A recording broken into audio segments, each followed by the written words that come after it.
Last time we looked at Gamesmaster, the fondest remembered of all the old British TV gaming shows. Naturally, Gamesmaster's success resulted in a bunch of shows widening on in its wake. Channel 4 had their gaming show, so the others had to have theirs. Well, Sky and ITV had to in any case. So to round off this little early 90s wave of gaming shows, we're going to look at Gamesmaster's main two competitors, Games World and Bad Influence. First up, we'll look at the one that was a hell of a lot like Gamesmaster. Sky ended up seriously changing the face of British TV, what with their money and their Murdoch and their American imports and their Premier League and what have you. But still, this was the early 90s, and Sky had only been around for a few years. Satellite TV was quite a luxury thing to have in those days when most people still only had 4 channels. Yeah, 4. They needed a bunch of other things to fill up their schedule, and so they had to make some original programming. A lot of this was incredibly cheap soaps, or even cheaper awful talk shows, that Jeremy Kyle type shit, you know. But there was also this, Games World. It kicked off in 1993, only a year or so after Gamesmaster's arrival, and stuck around for a little while. Now let's get one thing straight quickly. It wouldn't be all that accurate to say that Games World was Sky ripping off Gamesmaster. After all, both shows were devised by the same company, Hewland International. Essentially, Hewland were commissioned to create a Gamesmaster for Sky, and Sky, being a bit more thirsty for stuff to fit on the schedule, gave them a bunch more time. Games World actually aired every day of the week. Now some would worry about oversaturation, but it actually worked out okay. Games World was the most popular original programme on Sky One at the time, and was in fact 3rd overall in their rankings, behind The Simpsons and the WWF. The appetite was ripe for Games TV, what can I say? Mondays and Wednesdays were devoted to elimination matches between the kids who'd signed up, and Friday would see the 2 survivors square off for the chance to beat the elite and take on the almighty Videators. But we'll get to that shortly. Tuesdays and Thursdays were given over entirely to more traditional content, reviews, news, hints and tips, with a cast including the Games Mistress, better known as Jet from Gladiators, and the legendary, almighty, all-encompassing Big Boy Barry.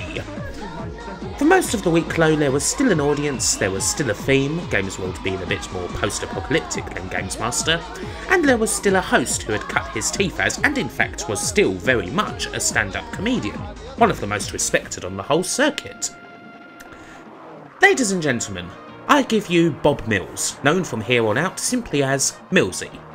If you spent your Friday nights in the 90s staying up way too late, you might be familiar with Millsy for another reason.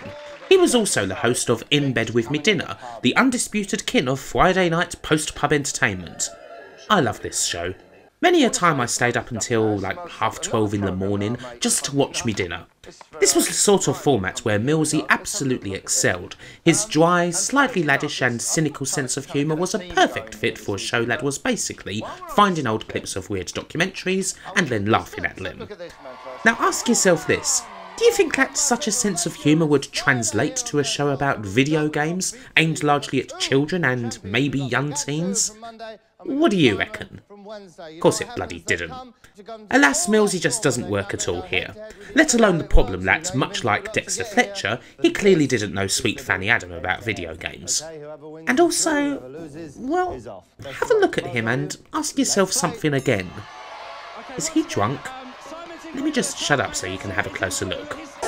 Big time! Let's see if you can do it for the last time. Take your position at the console. In place. You know what happens at the end of this series? The top 10 on the leaderboard will come back for a champion. But tonight, you're a loser. Gentlemen, take him away. A few days on Millsy Island to get their fingers working and to get their sneers in order, I noticed, Simon. Well done for that. Now, you're going to go through. You've got the biggest challenge of your life coming up. You've got to play the Videators. How do you think you're going to do? Well, after that little package, I think it's pretty safe to say that dude was pissed as fuck. He was on it. Now let's face it, if you were going to be stuck in a very hot studio come disused factory with a couple of hundred stinking children for the best part of a day, you'd probably want to drink a little too, but fuck. So Millsy wasn't all that good a host. He was certainly a better stand-up comedian than Dominic Diamond, but he wasn't a better host of an early evening video game show, simple as that. The style of Games World is on the whole a bit more over the top than Gamesmaster, particularly when it came to the main brunt of the show. there's quite a bit more sports entertainment involved. The Videators were Games World's troupe of elite gamers that the challengers had to beat, and they all had gimmicks. There were folks like Master Moriarty here, for example, a good old posh boy, or Martin Mavers, the ruthless yuppie stockbroker. And the Persian Prince of Perfection, because actually it turns out it was 1950 bloody free. Dear oh dear. One thing about Games World is that it does tend to feature a smaller range of games, but they are more exciting. You get a lot of fighting games, with Street Fighter 2 making a load of appearances, along with popular party games like Super Bomberman. And you also had stuff that frankly only tended to work on shows like this and nowhere else. I swear, I think pretty much every games show in the world around this time used the throw axes at the girls' braids section of Heimdall. Even the actual contestants themselves would get in on the act, with Beatly Elite often featuring them cutting promos against each other. I don't know, the personalities just seem to be bigger here. I'm not saying that Games World was better at the challenges than Gamesmaster, but I don't know, it's a different air and perhaps a bit more consistent with them. There's even a couple of people here that, well, might be a bit familiar. I mean, certainly this guy is anyway. I mean, that's none other than Guru Larry, giving it his level best on the show back in the day. Oh, and guess who'd frequently join in on commentary? Yep, the games animal was here, bandana and all. All with being on around the same time, sharing the same company, and being mostly the same show, Gamesmaster and Games World did have more than a fair bit of crossover. As for the more traditional parts of the show, well, they're not all that much different from Gamesmaster, to be honest. The tips section involving the game's mistress was probably the more memorable part, what with Jet from Gladiators and all that, and she was also often seen interacting with this guy called Leslie. Yeah, not all that great. You'd never believe this though. Leslie was played by none other than David Walliams, one half of Little Britain. A definite before they were famous moment, as this is his TV debut. David would naturally take Leslie on and make him the basis of a whole and thoroughly successful career, and the character obviously provided some inspiration for Ricky Gervais too, so, you know, well done David. That aside, it turns out that for at least two obvious reasons, people were slightly more, well, forward with the Games Mistress than they were with the Games Master. Hiya, Games Mistress. It's not fair. Everyone always laughs at me. It makes me feel so unhappy. But your beauty always cheers me up. Can you help out on the Jungle Book on the Mega Drive? Yeah, that's a little creepy there, dude. Sorry. Oh, I'm sorry. One good thing about the daily format though was that with all the competition stuff on their own show, there was a bit more time for the Tuesday and Thursday shows to devote to the games that they were covering. Not a bad thing at all, considering that Gamesmaster's review section barely covered 2 minutes. The reviews weren't incredible or anything, but they were okay as far as TV reviews go. On the whole, yeah, okay is pretty much the word I'd use for Games World. We're watching what available footage there is, which sadly isn't a whole lot. It was a lot better than I'd remembered it being. Millsy was still a shit host, but hey, unlike Dexter Fletcher, I actually like Millsy, so it was just nice to see him on television and just funny to see him drunk. And it was quite successful on the whole. But for all that, it didn't last long.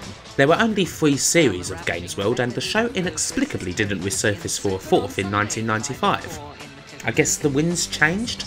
New American imports or Simpsons reruns to fill that slot? Sky would change on a whim in those days, so it's not all that surprising. Original programming was never wholly safe, even if it was successful.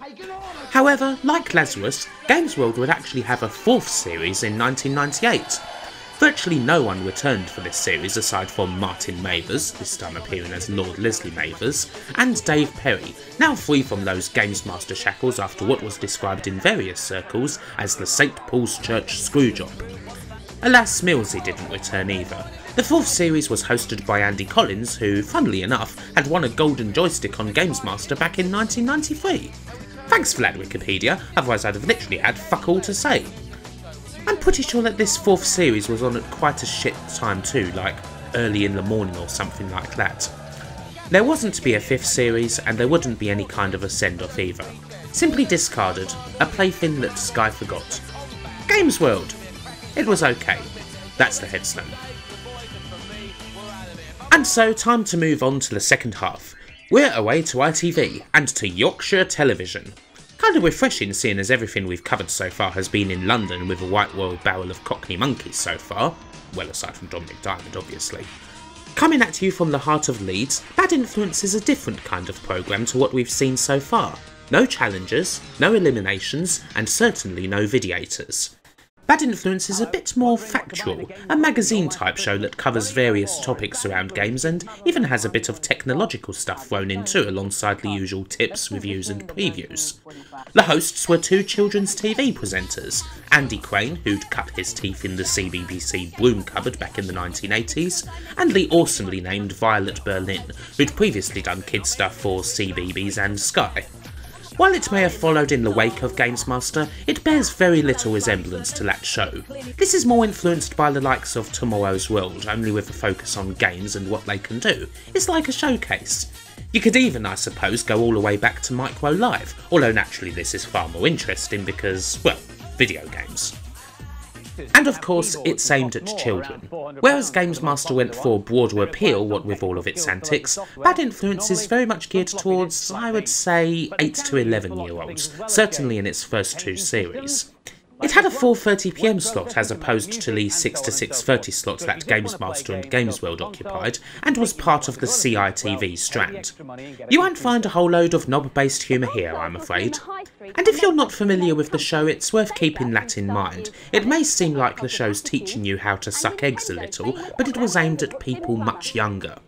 For example, this bit from the first series is a guide to all the computers and consoles currently on the market, and it includes the difference between a console and a computer, and the difference between 8 and 16-bit, stuff like that. It's presented very simply, not in a condescending way, just in a form that everyone could understand, from the young kid watching it to the beleaguered parent who'd have to buy the bloody things. It even features this little gem of a line from Andy. And one final word of warning. Don't buy anything advertised cheaply as discontinued or old stock. You might get a hardware bargain, but you may well never find any games to play on an out-of-date system. Well, retro gaming folk, you heard the man. Pack all that shit up, it's time to leave town. Other segments of the show are most definitely of interest. Bad Influence took a big interest in what was happening across the pond, and there would be weekly features from America hosted by child actor Z. White. Here, for example, he's going around the Computer Museum in Boston and looking at the world's biggest computer. Ooh boy, imagine playing Doom and blowing off some imp's head on that, eh? Oh, oops, lowering the tone again. These segments are kind of cool if you can get past how American they are. It's worth it, so worth it, for things like a look at the Virtual Geographic League, a sort of arcade back in the day where you could go and play Battletech, with its own lore and everything. Damn. The tips part of the show was handled by the thoroughly kooky Nam Wood, who is the more in-your-face portion of the show. He has an odd habit of referring to the audience as slimy furtlers, whatever that means. Ah, hello slimy furtlers. I'm just cleaning up the shed a bit, getting ready for Christmas. No consultation, just some basic tips. Kinda shit tips, actually, truth be told. And then there's the reviews. No gaming journalists here. These reviews would be handled in rather stilted fashion by local teenagers. It's certainly an interesting and novel way of doing things, that's for sure, but of course the idea is that kids would relate more to other kids. Does it work? Yeah, well, yes and no. It's variable. These days I wouldn't be necessarily persuaded to buy a game either by these kids or by the professional journalists that Gamesmaster offered, so I just don't think TV had reviews quite down yet in general. Still, here they are reviewing Gunstar Heroes, and unlike Jazz Bloody Rignalls with a City Ransom cock-up, they know what the deal is here. Also worth noting about the show in general is the gender split, straight down the middle. Whereas Gamesmaster and Gamesworld were very much aimed towards boys, there's no such thing here. The equal mix of kids, the male-female hosts, and general non-specific nature of the show is geared at making gaming all-inclusive. And finally, at the end of the show, there was the almighty Data Blast. Pretty much a summary of all the information in the show, plus some top 10s and other tidbits. This was designed so that kids would tape the show, or at least this segment, and then play it back using slow motion so they could read everything. Neat, huh? As for those hosts, yeah, they're okay. There's not much histrionics, they're both just good in that calm, high-pitched without being over-enthusiastic kids TV host way. They're like good teachers. Andy seems to be a bit more into gameplay and the old stuff, whereas Violet seems happier to take on the more involved and technological stuff.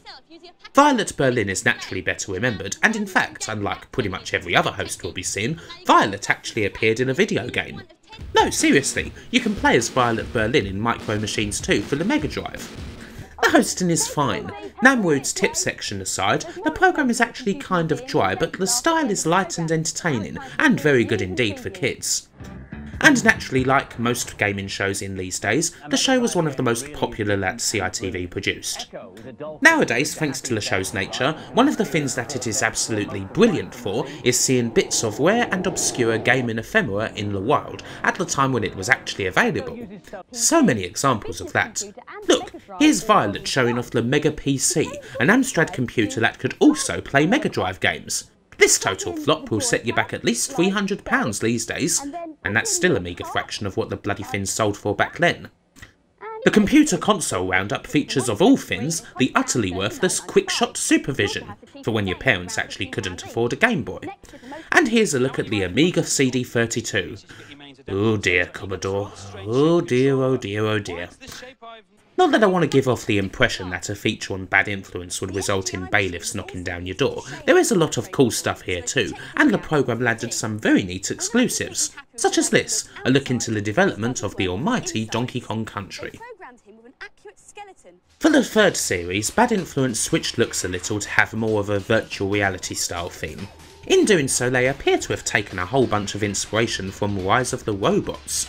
I'm sure I've mentioned before how ridiculous the level of hype for said god-awful game was. This is a prime example of that right here. The look was designed to appeal to a slightly older audience than the first two series, but really the show is much the same. As the show went by, it did find its own style, and its slightly kooky, thoroughly clean sense of humour. The fourth and final series saw a couple more changes, with Violet Berlin taking charge of the global features, and a new co-host, Sonia Saul, joining Andy in the studio. Z-White, Namwood, both dropped. The show's last episode actually saw all three in the studio, running down some of the worst games around, including, hilariously, Rise of the Robots, which was still in their title sequence. And that was it. Not a big grandstand ending like Gamesmaster, just the shaman playing everything out. Indeed, most might have expected it to come back for a fifth series, but it didn't. The show had just reached 1996 before coming to a halt. On the whole, I like Bad Influence quite a lot. The hosts are fine, and it succeeds well at what it does. It's fine kids TV, and having more of a focus on the actual machines and technology as opposed to challenges and the like is actually kind of refreshing when compared to Games World and even Gamesmaster. If I had to choose one of the two shows we've covered today to watch, it would definitely be Bad Influence. Like Gamesmaster, you can actually watch every single episode of the show on YouTube, and my reckoning is that the show was at its best around series 2 and 3. It was still kind of finding its feet in the first series, and I do reckon that the Andy Violet team had a bit more chemistry than Andy and Sonia. But alas, it didn't last. Bad Influence was ultimately canned because Yorkshire Television saw that gaming's audience was getting a lot older thanks to the PlayStation. And at the same time, the age of kids who watched kids TV was getting a lot younger, leading to the rise of shows like Teletubbies that were essentially written for toddlers. So Bad Influence was kind of caught up in the middle, with a never decreasing audience to appeal to, through no fault of their own. And so it faded out. Perhaps it's a similar story for Games World too, and Gamesmaster. The increased age of the gaming audience didn't help any of them. Gamesmaster always felt more relevant and more at home in the 16-bit era. It lasted a fair ways into the 32-bit era, and it was still great, but its format just wasn't all that relevant anymore. Gaming TV certainly wasn't dead, far from it, but I guess that a different approach was needed, something that would appeal more to adults, the 20-year-olds and the like. Channel 4, unbearingly hip as they were, and already with the best games show of all time under their belts, would be the ones to try their luck. Our next episode will feature shows that most definitely aren't aimed at kids, as we move from the early 90s into the late 90s and early noughties. It'll be time to look at their two late night efforts, Bits and Fun Bandits. But until then, I'm off to make like Millsy, and get pissed out my bloody brain. See you later!